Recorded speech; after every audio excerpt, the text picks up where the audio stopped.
Bom dia a todos. Também é um prazer enorme estar aqui com vocês. Como o Lucas falou, eu gostaria de agradecer o convite, viu, Lucas? E quando o Lucas entrou em contato comigo, eu aceitei de imediato, porque eu tenho uma ligação muito forte aqui com a USP, né? Como ele falou, eu estudei aqui no ICB, aqui do lado, né? Que as matérias básicas eram dadas aqui, e também no Instituto de Química, de Matemática. Naquela época tinha as matérias básicas todas aqui na USP, né? Aqui no campus, né, da cidade universitária. E depois fiz faculdade, fiz residência, fiz doutorado e tive o privilégio de trabalhar durante 28 anos a convite do professor Paulo Vaz de Arruda, que foi quem idealizou o Grapal, nesse grupo de assistência psicológica ao aluno.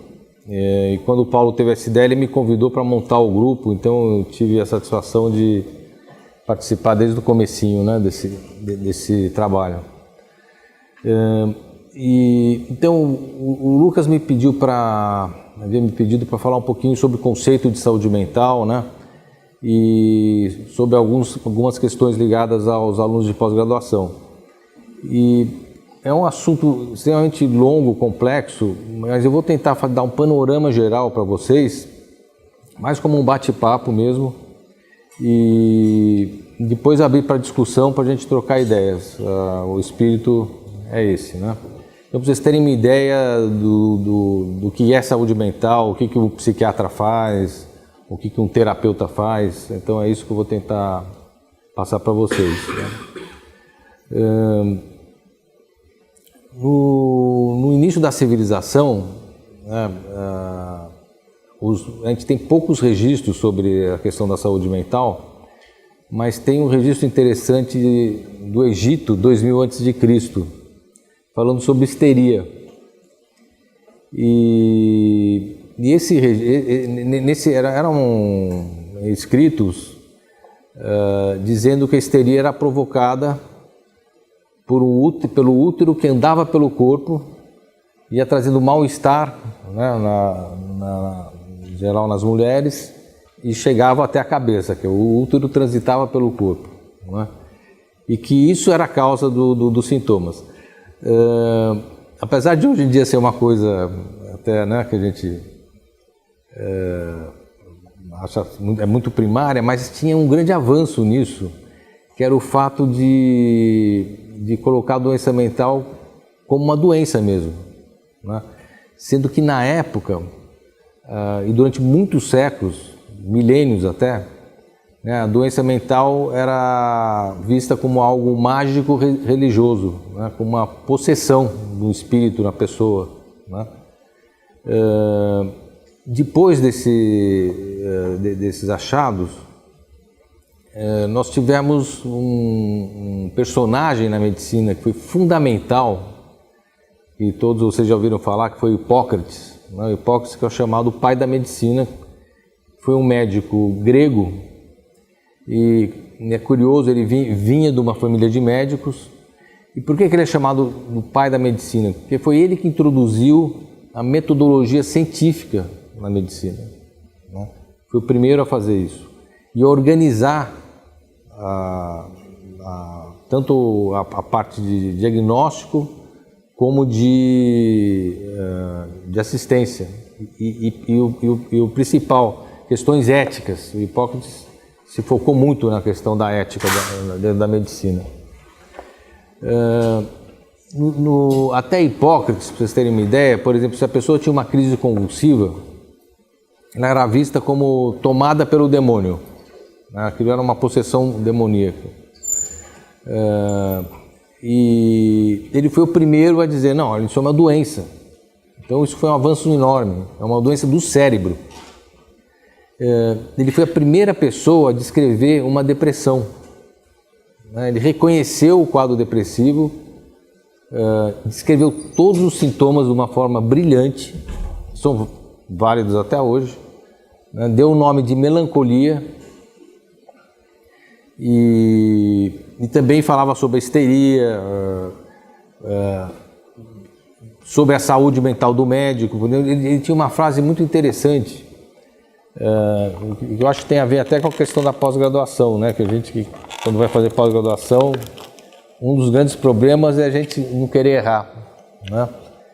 E o Hipócrates dizia que o médico que erra pouco merece todo o nosso respeito. O que ele estava querendo dizer com isso? Todo médico erra, é impossível não errar, né? Então, toda a questão ética, ele dizia como abordar o paciente, questão do segredo, de entrar na casa do paciente, o que for visto ali, dito ali é segredo médico. Então, foi uma pessoa excepcional. E que, com o passar dos séculos, infelizmente, o conhecimento do Hipócrates foi se perdendo, né? Principalmente durante a Idade Média,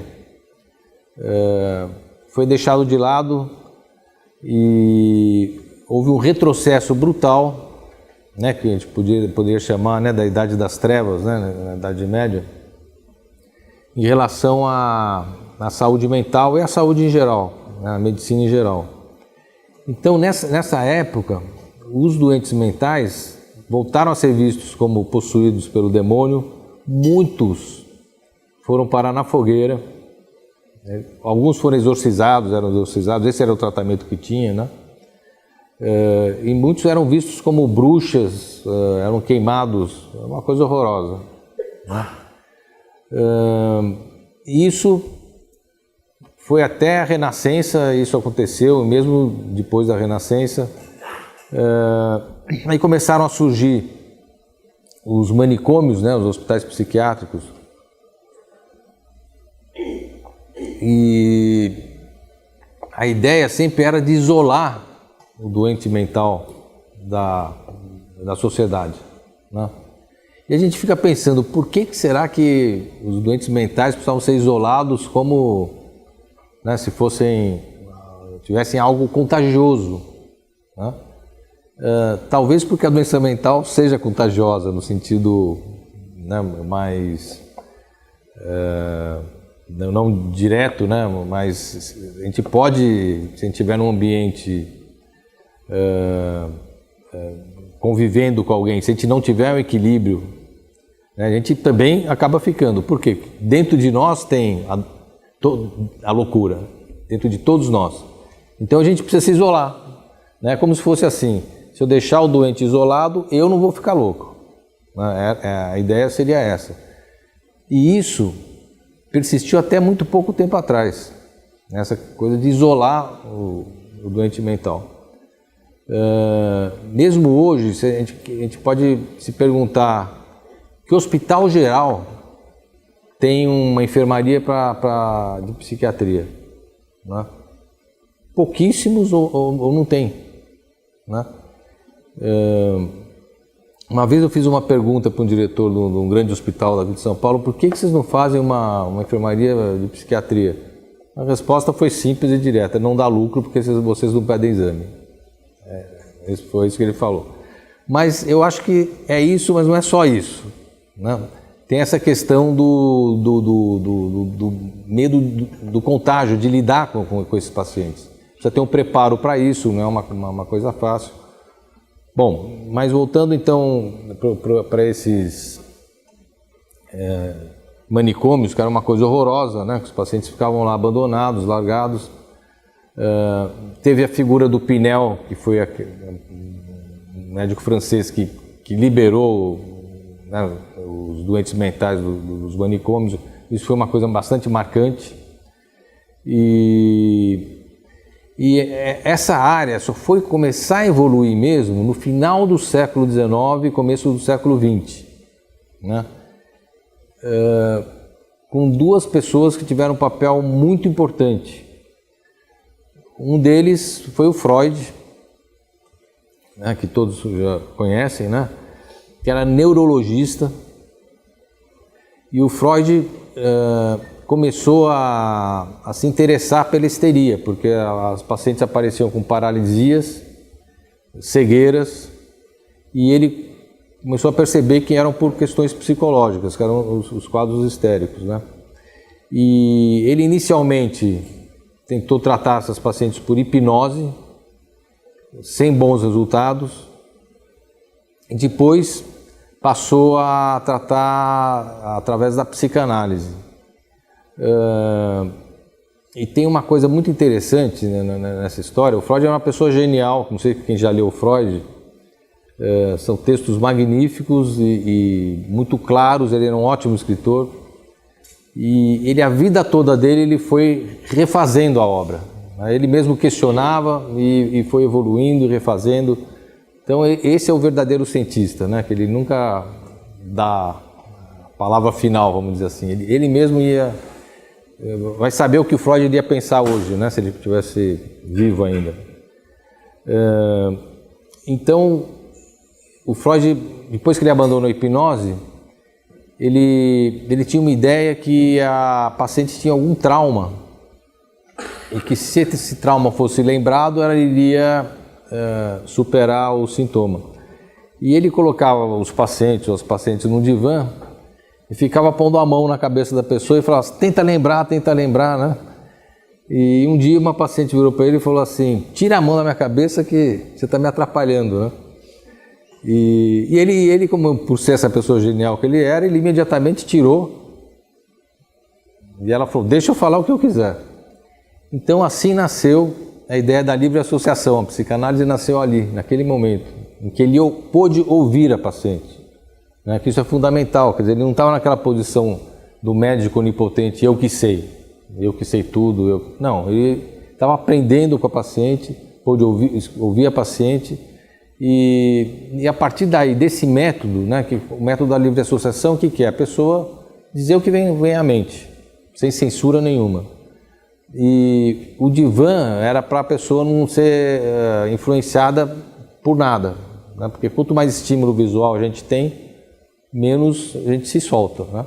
Então era para provocar uma regressão emocional e com isso fazer com que vivências primitivas do passado viessem à tona.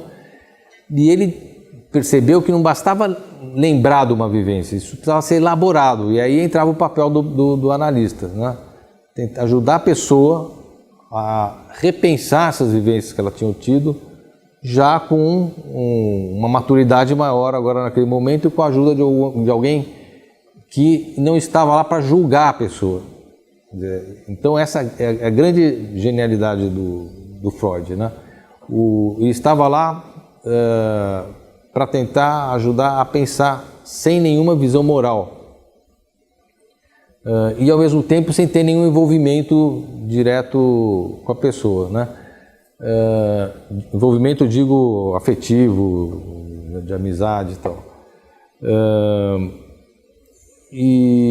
Então, a partir disso, Freud desenvolveu uma teoria utilizando o conceito de inconsciente, que não foi ele que inventou, mas um conceito que já existia, mas o Freud desenvolveu esse conceito, né, de uma forma maravilhosa, brilhante. Todos os mecanismos de defesa que a gente usa no nosso dia a dia, né, as fases do desenvolvimento emocional, sexual, e formulou todas as teorias, estudou também a depressão, a questão do conflito, né? Que ele dizia que ele que teve a primeira ideia de que nós temos um ego, um superego e um id, né? Que está mais ligado ao inconsciente, e que essas instâncias psíquicas vivem em conflito, né? Então tudo isso aí foi a contribuição do Freud. E é muito curioso, ele era uma pessoa tão visionária, tão brilhante, que ele já naquela época, para vocês terem uma ideia, isso foi a interpretação dos sonhos que ele escreveu foi em torno de 1900, né? E logo depois ele já dizia que um dia a gente ia saber que as doenças mentais tinham alguma questão química envolvida, já naquela época, né? É uma coisa inacreditável. E o Freud criou a Sociedade Internacional de Psicanálise, que existe até os dias de hoje, né? No mundo todo, e até 1960, era basicamente o tratamento que existia para os pacientes com problemas mentais, era a psicanálise, né? Bom, voltando para o começo do século passado, outra pessoa que teve um papel fundamental foi o Kraepelin, né? Que classificou, começou a classificar as doenças mentais, né? A ver que não era uma coisa só. Isso é muito importante, porque às vezes a gente fala em psiquiatria e as pessoas às vezes se assustam, né? Fala psiquiatra, e eu sempre costumo dizer, olha, psiquiatria nada mais é do que uma especialidade médica, como qualquer outra, né? Não é diferente, né? É uma especialidade que a gente faz um diagnóstico, propõe um tratamento que tem um prognóstico, não é diferente do resto da medicina. Mas às vezes é assustador para o paciente falar, vou para o psiquiatra, né? Muito por causa desse preconceito que existe em relação à loucura, né? Bom, depois eu vou tocar nesse assunto novamente. Mas o Kraepelin, ele começou a estruturar a classificação psiquiátrica. Hoje em dia existem duas grandes classificações que são mais usadas dentro da psiquiatria. O Código Internacional das Doenças, que o primeiro foi no final do século XIX, para vocês terem uma ideia. Agora a gente está na 10ª edição, que hoje em dia é a OMS que cuida disso, né? É ligado à OMS. E tem a classificação americana, que é o DSM, que está na sua 6ª edição, que tem um ponto de vista bem diferente do Código Internacional das Doenças, uma coisa muito mais americana mesmo, né? Vamos dizer assim, mais objetiva, mais baseada em sintomas, né? Enquanto que a classificação do CID ela é mais uma linha mais fenomenológica, né? Tenta pegar o que há de mais central numa patologia, e os sintomas é visto mais como uma coisa periférica, né? Para vocês terem uma ideia, o DSM, por exemplo, diz assim, se até 30 dias acontecer tal coisa é um diagnóstico, se passou de 30 dias é outro. E a gente sabe que pode ser útil até para pesquisa, tudo, mas no dia a dia, a mente humana não é assim, né? É uma coisa bem mais complexa. Então, esses critérios diagnósticos foram se desenvolvendo até 1960, final da década de 50, até 1960, quer dizer, há muito pouco tempo, a gente não tinha medicação psiquiátrica, para vocês terem uma ideia, não existia. O que se fazia com os pacientes? Ou dava eletrochoque, ou sedava. Deixava a pessoa sedada num internado, né? E tinha tal da sonoterapia, né? Punha a pessoa para dormir um tempão, então a gente não existia recurso. E é o único... Tinha a psicanálise, né? Que era usada quase para tudo, né?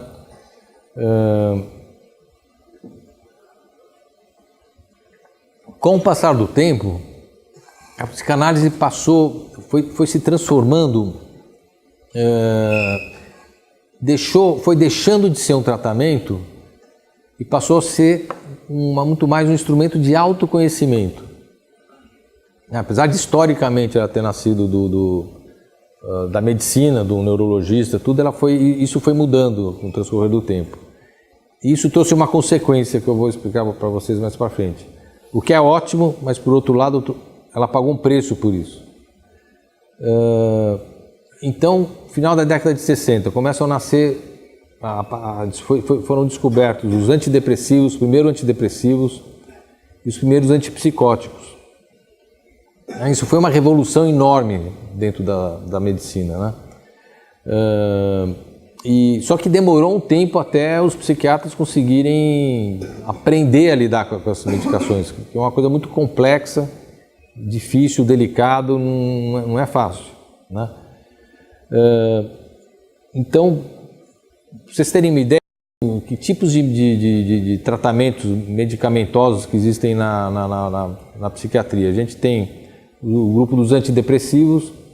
Uma coisa interessante, assim, que quando é descoberto um grupo de medicamentos, ele recebe um nome, por exemplo, antidepressivo.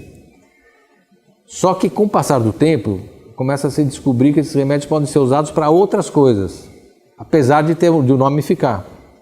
Isso dá muita confusão, né? Então, por exemplo, antidepressivos, inicialmente foi usado para tratar depressão. Hoje em dia, os antidepressivos são usados para dor, né? Por exemplo, a pessoa tem enxaqueca, às vezes toma um antidepressivo para dor, para TPM, né? Muitos ginecologistas usam antidepressivo para TPM, para ejaculação precoce, enurese noturna, né? Para quadros de ansiedade, de pânico. Depois eu vou explicar para vocês qual que é a diferença. Bom, aí surgiram os antipsicóticos, né? Que são os quadros para loucura mesmo, os remédios para loucura, né? Usados para esses quadros de loucura. Inicialmente eles davam muito efeito colateral, tanto esses primeiros antidepressivos como os antipsicóticos. Com o tempo, na década de 90 principalmente, houve uma segunda revolução em termos de medicação e foram descobertos novos antidepressivos que são muito mais fáceis de serem manejados, mais seguros, que dão menos efeito colateral, e novos antipsicóticos, né? Porque os primeiros davam aquele efeito parkinsoniano, não sei se vocês já viram, né? Que fala, a pessoa fica impregnada, fica meio dura, assim, como se estivesse com Parkinson. E tem também umas distonias, que são umas contrações musculares terríveis que pode dar. Bom, e a gente tem o grupo dos estabilizadores de humor, né, que o lítio é o mais clássico, o mais antigo. Hoje em dia são usados também anticonvulsivantes, apesar de também, isso que eu falei, os anticonvulsivantes tiveram esse nome, mas hoje em dia são muito usados, tanto para dor como para estabilizar o humor.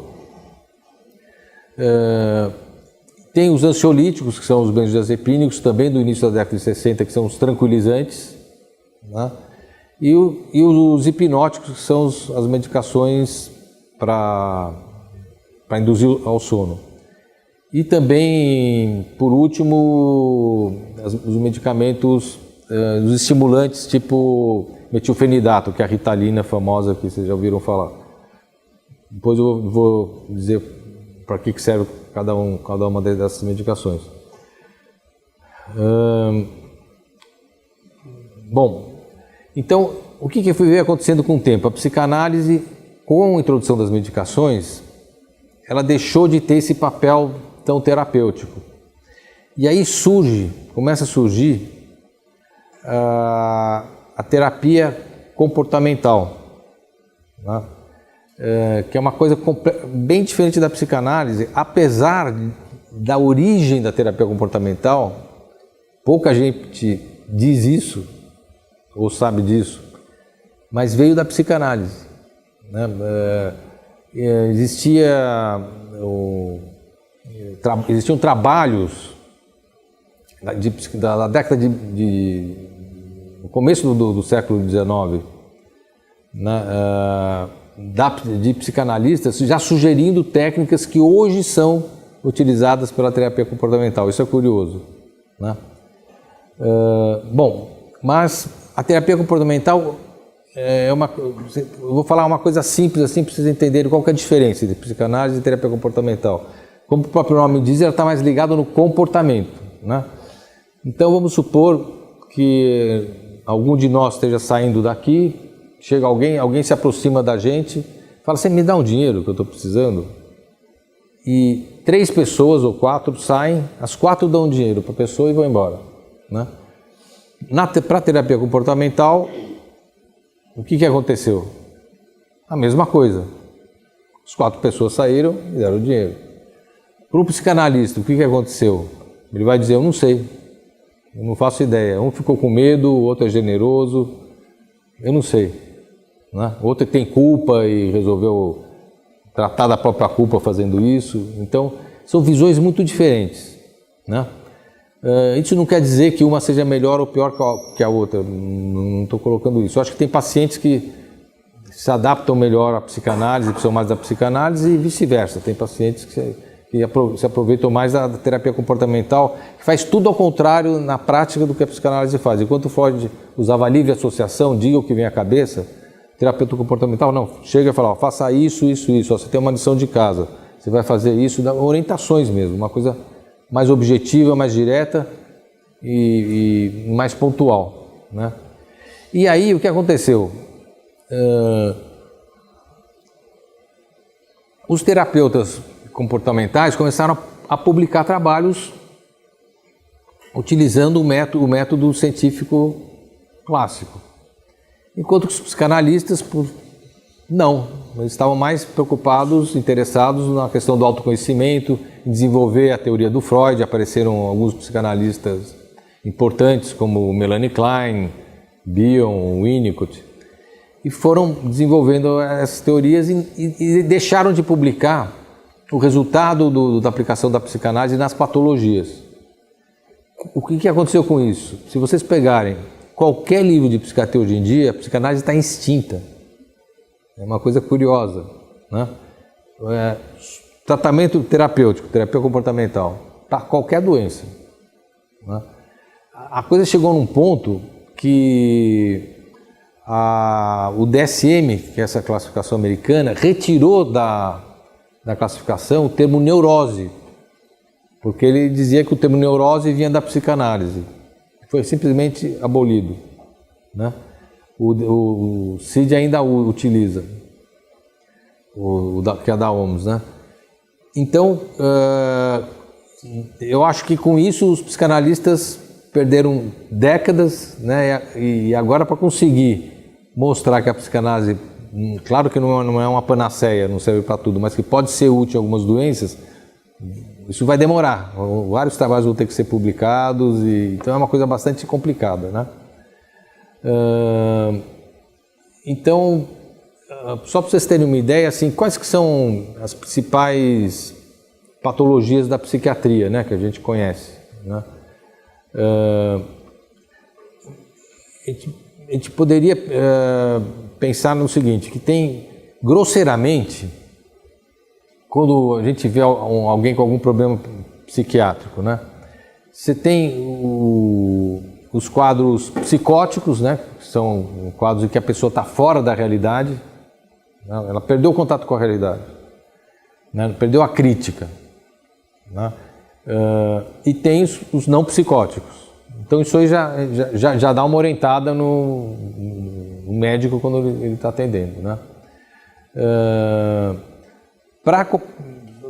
Isso do ponto de vista da psiquiatria. Do ponto de vista da psicanálise, voltando para a psicanálise, todos nós temos um núcleo psicótico, né? Tem outra visão, né? Todos nós temos. E por isso que as pessoas têm medo dos doentes mentais, porque de repente se aflora, não é que a contaminação vem de fora, ela vem de dentro. Essa é a questão, né? E as pessoas tentavam isolar o doente mental achando que vinha de fora. Não, ela vem da gente mesmo, de nós mesmos, né? Então, bom, mas para a psiquiatria, então tem os psicóticos e não psicóticos. Qual que é a doença, o quadro psicótico mais dramático e mais difícil de tratar? É a esquizofrenia, né? Vocês todos já ouviram falar, né? Um quadro muito grave. Eu acho que um dia vão descobrir alguma causa orgânica, algum gene que se manifesta a partir da adolescência, porque a pessoa vem super bem e de repente dá uma virada. Não é compreensível, é uma coisa abrupta. E essa pessoa começa a ouvir vozes, começa a se sentir perseguida, começa a se isolar, a se afastar das pessoas, né?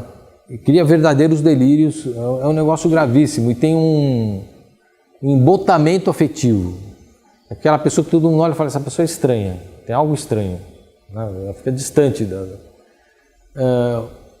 e felizmente com esses neuroléticos, com esses antipsicóticos novos, o tratamento da esquizofrenia melhorou muito. Então se interna muito menos, tal. E tem vários graus de esquizofrenia, tem desde graus mais leves até graus mais sérios, né?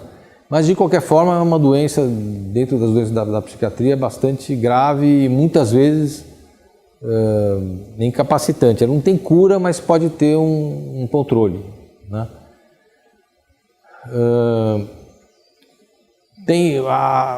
Agora só fazendo parênteses para a gente entender uma coisa assim. É um modelo que é simplório, mas pode ajudar vocês a pensarem um pouquinho. Qual que é a diferença do neurologista, do psiquiatra e do psicanalista ou do terapeuta, né? O neurologista, ele lida com hardware, né? Se a gente for pensar no termos do computador, né? Ele está com anatomia, com hardware. O psiquiatra, ele lida com software, né? Ele lida com fisiologia, né? Com fisiopatologia. Enquanto que o psicanalista, o terapeuta, ele lida com conteúdo do software. E é evidente que tudo isso anda junto.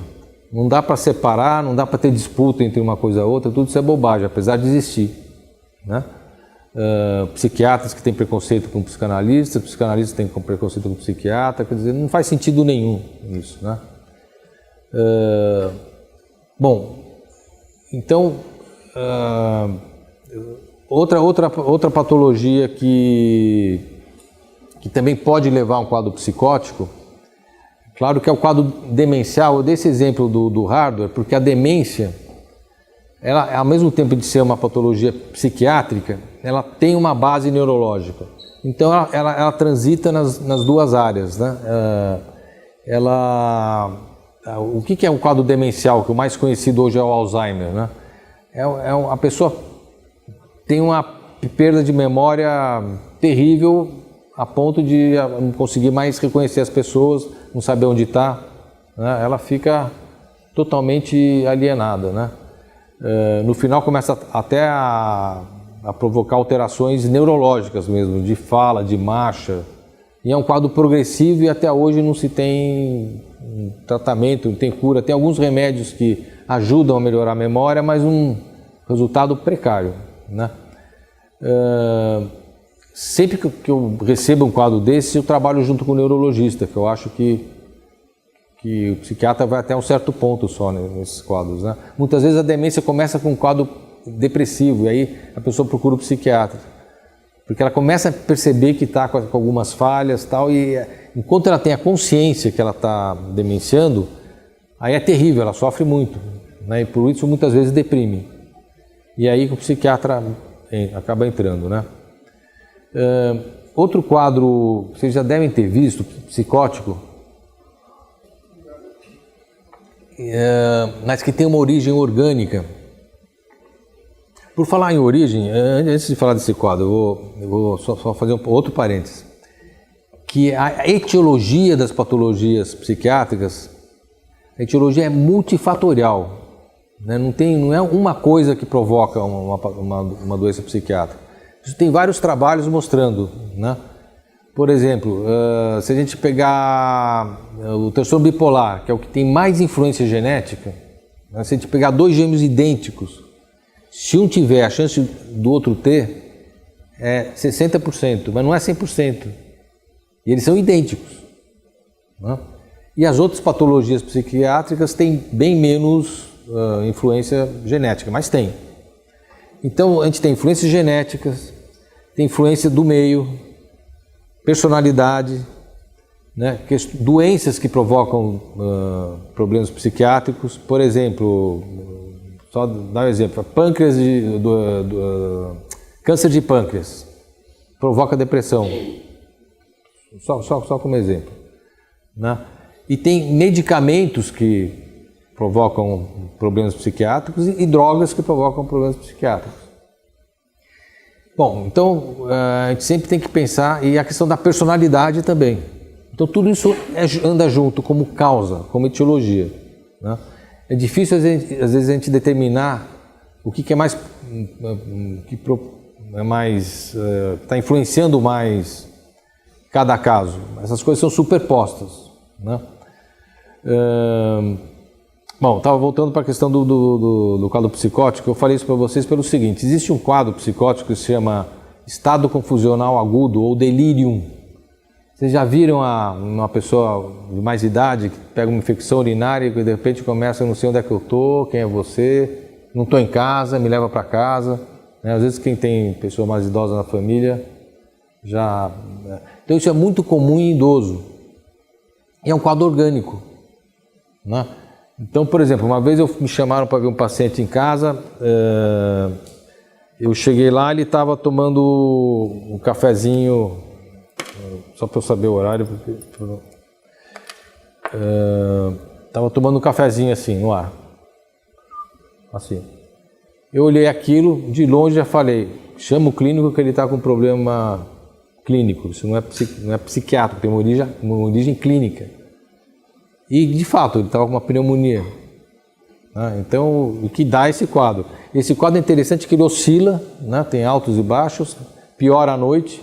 Você trata a causa física, desaparece, a pessoa volta totalmente normal. Mas para a família é super assustador quando vê alguém assim. A pessoa fica às vezes agitada, agressiva, é bem assustador.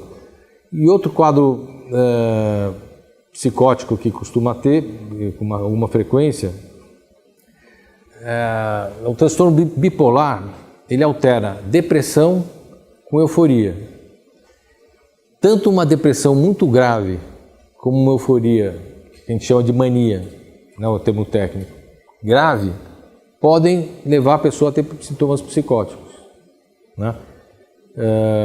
Sempre secundários ao humor. Então, por exemplo, na mania o sujeito começa a achar que ele é o máximo, que ele é super poderoso,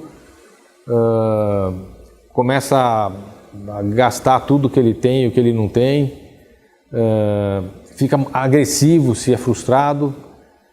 Então ele pode ter um delírio, que a gente chama, na verdade, o termo correto é uma ideia deliroide, de grandeza, né? E isso, a pessoa fica fora e é difícil de controlar esses quadros, né? E na depressão pode chegar a ter um delírio. Tem gente que um delírio de ruína, a pessoa fala, eu estou acabado, eu não tenho saída, tudo, eu não consigo mais nada, eu fiquei burro. É muito comum às vezes a pessoa dizer isso. Por quê? Porque na depressão tem uma lentificação. Vou até falar mais um pouquinho de depressão, porque eu acho que é o mais importante para cá.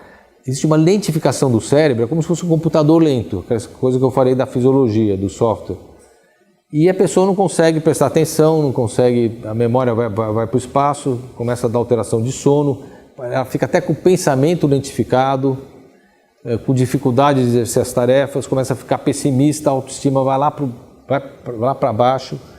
E muitas vezes não é raro a pessoa ter ideação suicida, como sintoma da depressão. Tipo assim, eu não tenho saída, nem adianta eu ir no médico porque eu não vou melhorar mesmo. E a gente sabe que é a doença em que traz o maior risco de suicídio, é a depressão, né? Suicídio, 98% das vezes é fruto de doença psiquiátrica. Isso está bem já comprovado. Não é uma opção que a pessoa fala assim, eu por uma questão existencial eu vou cometer suicídio. Até pode, mas é raro, né? É uma coisa rara. Então, quadros depressivos, a pessoa se isola, né? Não se alimenta, muitas vezes não consegue nem sair da cama, principalmente de manhã, uma dificuldade tremenda. E também outros quadros que podem levar na psicose são os intoxicações por drogas, né? Então, a pessoa toma uma droga e sai do ar, por qualquer droga, né? No álcool tem até o delirium tremens, que é um quadro terrível, que a pessoa começa a ter visões, é um negócio que pode ser fatal, né? O delirium tremens. E outras drogas também podem trazer, e também tem uma contribuição muito grande para o suicídio. E tem os quadros não psicóticos, são os quadros mais leves na psiquiatria. Vocês conhecem, são os transtornos de ansiedade, né? O transtorno obsessivo compulsivo, que a pessoa fica checando as coisas, lavando as mãos.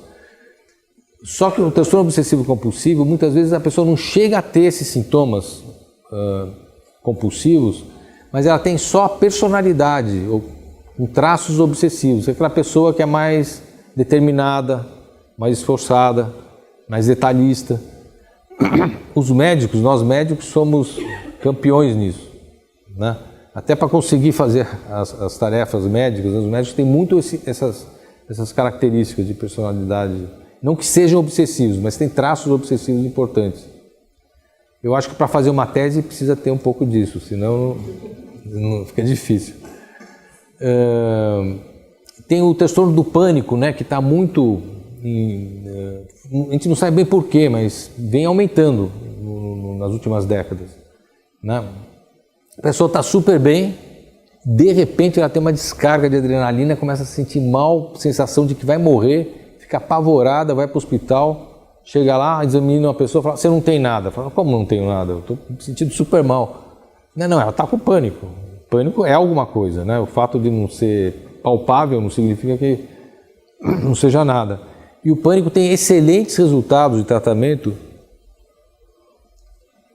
com os antidepressivos, em geral em doses baixas. É uma coisa impressionante, como melhora, né?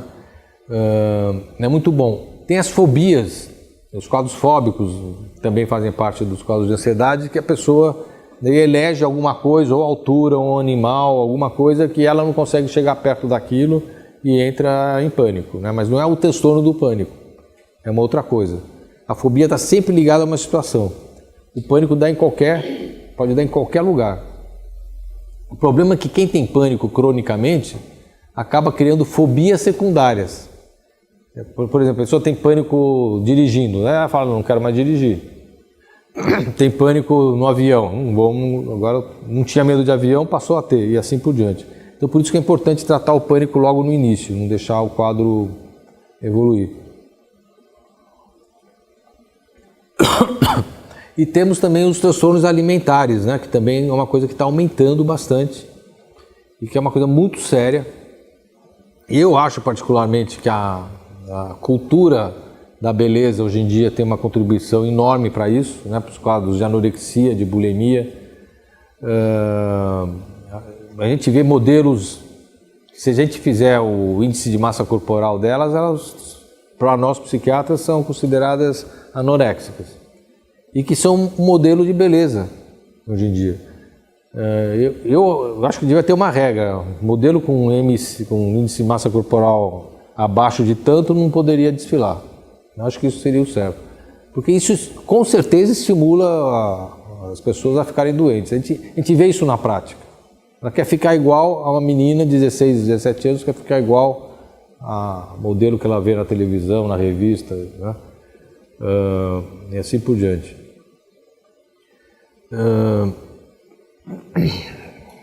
Bom, eu tenho agora ainda alguns minutinhos. Eu na verdade, assim, eu não tenho experiência de atender aluno de pós-graduação, porque lá no Grapal a gente atendia os alunos de graduação e os médicos residentes, né? Foi isso que a gente fazia. Mas eu tive experiência como pós-graduando, que eu fui, né, e outros pós-graduandos que eu atendi no consultório e também o convívio na faculdade. Então, eu vou falar para vocês talvez algumas coisas que sejam até um certo senso comum, mas que eu acho que podem trazer talvez alguma contribuição. A gente encontra muito mais trabalho sobre problemas mentais em estudante de medicina e em médico. Isso tem muito, está muito bem documentado, né? A gente sabe, por exemplo, que saiu no final do ano passado um trabalho mostrando uma meta-análise mundial, mostrando que 30% dos estudantes de medicina deprimem. É uma barbaridade, 30%. No mundo todo, não é que é uma questão daqui, da China, da Rússia, dos Estados Unidos, no mundo todo. 30%, em média, né? E que desses 30%, 11% tem ideação suicida. Então, é uma coisa séria. Então, o estudante de medicina é um forte candidato a ter depressão, né? Por quê? Aí é outra questão, a gente não vai dar para a gente falar nisso, depois no debate a gente possa até comentar alguma coisa, mas acontece, né? E em pós-graduando, eu vi um trabalho que foi feito foi publicado lá na Escola Paulista de Medicina, já é um trabalho um pouco mais antigo, do Luiz Antônio Nogueira Martins, que é um psiquiatra que criou o serviço de assistência psicológica ao residente lá na Escola Paulista. e a gente trabalhou bastante junto. Uma parceria muito boa, uma pessoa muito bacana, o Luiz. E ele publicou um trabalho mostrando que nos estudantes de pós-graduação, as patologias são muito parecidas com os estudantes de medicina, né? Com prevalência dos casos que procuraram, né? Ele estudou uns 132 casos, mais ou menos. Desses casos, mais de 40% com transtorno depressivo, né? E de ansiedade, que é o segundo quadro de ansiedade, que é o segundo quadro mais visto também nos estudantes de medicina. Então, um perfil semelhante. E ele encontrou uma ideação suicida de 18%, até maior do que dos estudantes de medicina, nesses estudantes de pós-graduação, né? Aí a gente pensar, mas o que será que acontece, né? Porque é um coeficiente alto, né? E o dos estudantes de medicina é muito acima da população geral. Na pós-graduação, eu acho assim que tem algumas coisas, devem ter muitas outras, né? Mas eu acho que, mesmo na minha experiência também ocorreu assim, começa a gente, no momento que a gente vai decidir se quer fazer pós-graduação ou não, já é um problema, né? A gente já entra num conflito. O que eu vou fazer da minha vida, né? Para você decidir, tomar essa decisão, eu quero fazer um mestrado ou um doutorado, é complicado, né? Porque a gente vai ter que tem um projeto de vida por trás disso, tem a vida da gente por trás disso, né? Dependendo da área, na medicina não é assim, porque eles enxugam os cursos ao máximo, exatamente para permitir que o médico possa trabalhar junto com a pós-graduação. Mas eu sei que tem pós-graduações que a pessoa tem que parar tudo e é dedicação integral, né? E mesmo para os médicos, ele fica sobrecarregado, porque ele tem que fazer toda a tarefa dele em hospital ou consultório e ainda fazer a tese. É bastante complicado. Então, essa decisão, eu acho que já é uma coisa conflituosa, né? A pessoa fica pensando em estratégia profissional, em projeto de vida, em família, em subsistência. Tem muita coisa em jogo. Eu vou conseguir bolsa, não vou conseguir bolsa, né? Bom, daí ela chega e fala, bom, decidi. Então eu quero fazer pós-graduação. Bom, mas aí surge o problema. Primeiro, aonde que você vai fazer pós-graduação, né? Você vai ser aprovada na seleção? Quem que vai ser seu orientador, né? É um problema bastante complicado. Então, por quê? Vou falar da minha experiência aqui para vocês. Quando eu fui fazer pós-graduação, na verdade, eu estava dentro da faculdade e não estava, porque a minha função era de atender os alunos e eu estava ligado não ao departamento de psiquiatria, mas à diretoria, né? Propositalmente, porque a gente achava que o ideal é um serviço desse não estar ligado a nenhum departamento, para ficar livre, para o aluno ficar à vontade para se abrir, porque senão ele não vai se abrir, ou nem vai procurar.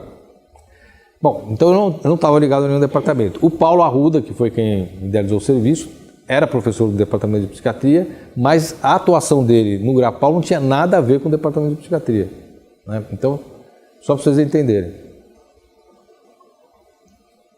O Paulo um dia virou para mim e falou assim, Milan, você tem que fazer doutorado, né? Você está aqui dentro da faculdade, não vai fazer. Eu falei, Paulo, mas para que eu vou fazer doutorado? Eu não vou fazer carreira acadêmica? Não, você tem que fazer, acho que é bom você fazer.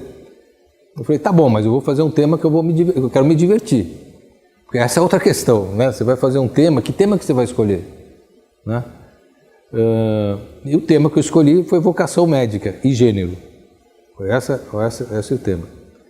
Eu fiz o projeto, e o Paulo falou, eu vou ser seu orientador, não tem problema nenhum. Na época era assim, você fazia o projeto, mandava o projeto lá para o departamento era praticamente burocrático, porque o orientador já tinha dado o ok, viu o seu currículo, estava aprovado, aprovou. Eu virei para o Paulo e falei, Paulo, você se prepara que esse projeto vai ser reprovado. E ele disse, você está louco, Milan? Como? Isso nunca aconteceu. Eu falei, mas vai acontecer. Pela primeira vez vai acontecer. E ele falou, mas por quê? Eu falei, por duas razões.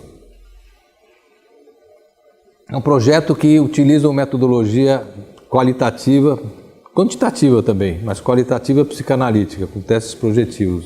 Eles não vão aceitar. Segundo motivo, o Grapal é independente do departamento de psiquiatria. E eles nunca engoliram isso. Eles não vão aceitar meu projeto. Não deu outra. Bateu e voltou. Recusaram. O Paulo ficou furioso, chegou lá. O que está acontecendo? Como é que vocês não aceitam o projeto? Resposta, o Milan nunca vem aqui nem para fazer inscrição, ele mandou a secretária. Claro que eu não ia, eu não trabalhava lá, eu não tinha o que fazer, não ia lá. Então, entrou uma questão política aí no meio. Então, é complicado. Eu peguei o mesmo projeto, sem mudar uma linha, fui no outro dia, no outro departamento, e o projeto foi aprovado na hora. Igualzinho, não mudei uma linha, nada. Então, eu fiz a tese pelo departamento de patologia da FMUSP, né? E tive que mudar de orientador. Meu orientador foi o Raimundo Soares, um grande cientista, uma pessoa maravilhosa, estatístico, me ajudou para burro, foi muito bacana. Então, tem essas coisas, aonde eu vou fazer, como vai ser essa seleção, isso muda de faculdade para faculdade, né? Mas gera para a pessoa sempre uma certa insegurança. Abrir mão, enquanto a gente estava... Se vocês me perguntarem hoje como é que você fez seu doutorado, eu nem sei como eu fiz. Na época eu fiz à mão, escrevendo, né? Na mão. E no fim de semana, que era quando tinha tempo para escrever, né? Uma pesquisa complicadíssima, a gente aplicou 30 testes projetivos, 30 alunos e 30 alunos. Para interpretar isso aí é uma loucura, né? Fizemos análise estatística, entrevista, uma metodologia muito complexa, mas acabou acontecendo. Mas a sensação, às vezes, que a gente tem quando a gente está fazendo isso, é que eu não vou dar conta, eu não vou conseguir. Né? Eu não vou dar conta. Porque na hora que você mergulha num assunto, aquilo não acaba mais, não acaba. Né? É um oceano. Né? E se você não focar, você se perde facilmente.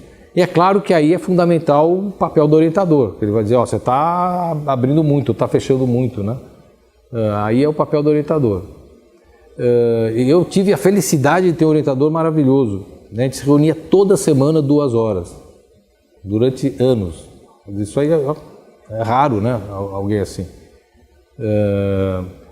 E tem aluno que fala que o orientador não orienta, né? E tem aluno que fala, ele exige demais de mim, eu vou ficar pressionado com isso, fica com medo, né?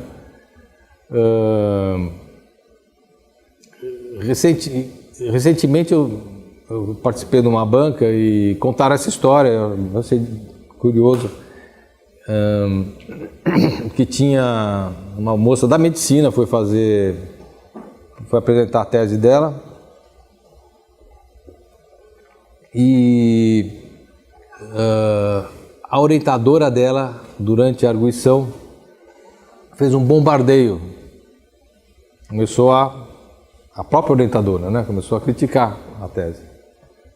E aí disse que era uma menina super frágil, pequenininha assim, sentadinha assim, falava baixinha e tal. E ela desse jeito virou para a orientadora e disse o seguinte: se a senhora tivesse me orientado bem, eu poderia responder as suas perguntas. E só falou isso.